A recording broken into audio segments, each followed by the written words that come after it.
Si le nom de Christophe Lambert est souvent associé à Sophie Marceau, avec qui il a vécu une histoire d'amour il y a quelques années, si est avec l'actrice américaine Diane Lane, qu'il avait rencontrée pendant la promotion du film musical Cotton Club avant de l'épouser en 1988 à Santa Fe, qu'il est devenu papa.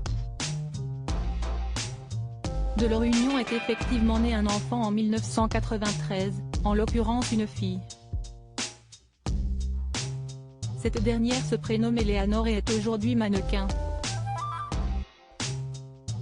Cette naissance est intervenue à un moment où le couple entre Christophe Lambert et Diane Lane battait de l'aile, comme le confiait l'acteur au JDD en 2015.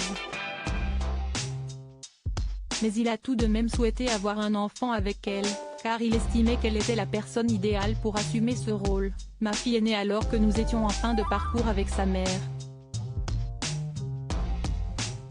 Mais je savais que Diane serait une mère parfaite.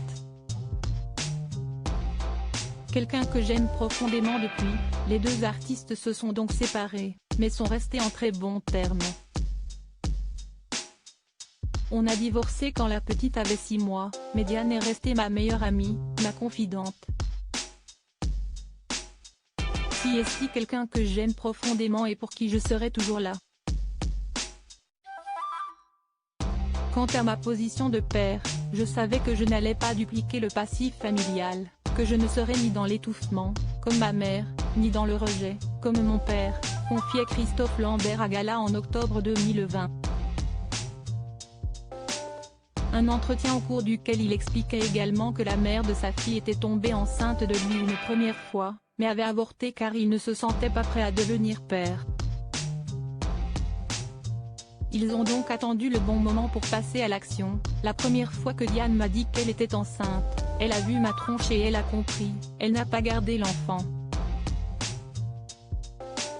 Mais la deuxième fois, alors que notre couple était pourtant en fin de parcours, j'ai trouvé ça génial. J'étais prêt. À noter qu'après leur relation, Diane Lane a rencontré plusieurs fois l'amour, notamment avec l'acteur Josh Brolin, avec qui elle s'était fiancée en 2003. Mais ils ont finalement divorcé en 2013 à cause de différends irréconciliables.